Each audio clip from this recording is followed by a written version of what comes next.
Nagsalita na sa wakas si Dina Bonnevie, kaugnay ng insidente ng pambabastos sa kanya, ni Alex Gonzaga, na naganap noon sa kanilang taping.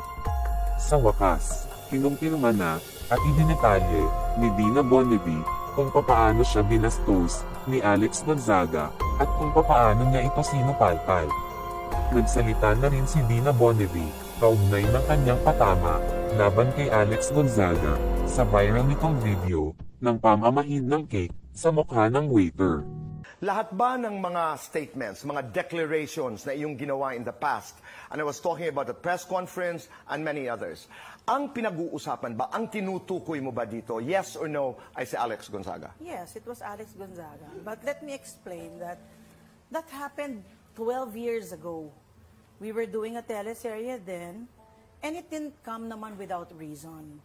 I mean, we were working together. Kaya lang kasi it didn't only happen once. It happened once, twice, thrice. So, hindi lang naman ako. There were other co-workers who were also getting irked about yung working habit niya or, you know, the way she was working with us. So, napag-usapan na akong spokesperson. Sabi ko, Napag-usapan ng cast? Ng grupo? Gabi tuloy. Yeah, well, anyway, nabanggit ko na. Gabi, Gabi, Cheska Inigo, si Nadine Lustre. We were all together and nobody had the strength or the audacity to come up to her and talk to her. So, okay, akong magiging spokesperson. So, hindi rin totoo na pinagsigawan ko na ulo hanggang paa kasi yung setting namin nasa may simbahan. There was a chapel there. It was somewhere in Antipolo, may chapel. And then may parang rotonda dito. So, that morning, late na naman siya. So, nagpipigil na kami noon. Parang, umuusok na lahat sila. I'm gonna walk out of this set. If you don't tell her off, ganyan, you better tell her off, di ko na kaya, ganyan, ganyan, ganyan. So, ako ba? O sige, ako lang naman ang may lakas ng loob. So anyway, wala pa akong sinabi, ganyan, ganyan. Hanggang sa lunch break, umalis na naman siya. Pag alis niya, pagbalik niya, basa yung buhok, walang makeup. So we had to wait na naman for another 3 hours bago makapag-take. Syempre, kumukulo na yung dugo ng lahat. Ako naman, sabi ko, kasi may eksena siya, dapat iiyak siya. Parang mami niya ako nung, hindi siya makaiyak. O sabi ko, Alex, you know why you cannot cry? It's because you're not in touch with your emotions. You're very indifferent to your co-workers. You know, honestly, I want to talk to you. Kasi, you know, we don't like what you're doing, that you're always late. Marami akong ganap ganyan, ganyan, ganyan. Sabi ko, wait a minute. I'm trying to talk to you nice. Hindi, kasi hindi niyo nakikita yung side ko. Tapos, sabi ko, hindi pa pinapanganak ang babasto sa akin, Alex. Please, kinakausap kita ng maayos. If you wanna stay long in this business, you cannot last kung ganyan ang attitude mo.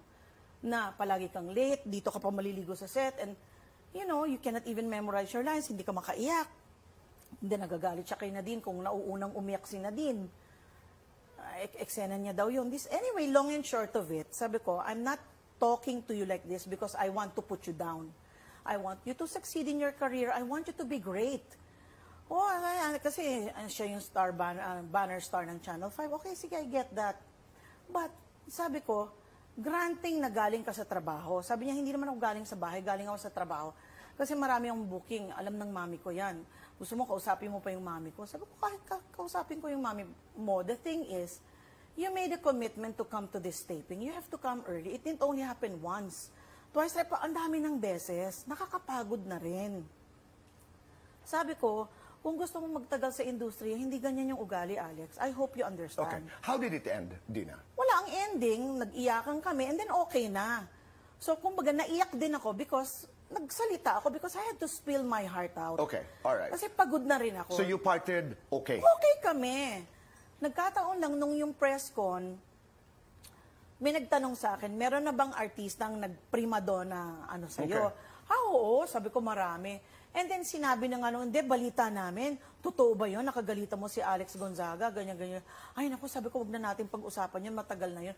Hindi, nabalitaan namin yun. So it wasn't that press conference? Yes, marami siyang ganap. But, this is your responsibility to your co-workers. Okay. Dina, nasaan ngayon ang inyong relasyon? Where are you in the context of... Hindi ako galit kay Alex. Ito pa, I even guested in her show. Okay na siya, nag-last day taping pa kami. Masaya kami. Okay. She even hosted it. Nagbibiroan kami, nothing. Hindi So, na ako hindi galit ka sa kanya. galit? Hindi ako You're galit open sa to kanya. talking to Alex? You didn't feel alluded doon No, sa kanyang kasi- podcast? Yung mga taong nagsasabi, sagutin mo na, ang bastos, tinawag kang matanda. Actually, And your position is? hindi ako na-offend na tinawag akong matanda. It's true. Matanda na ako, I'm 61. But I'd like to see people at 61 if they're still looking fresh.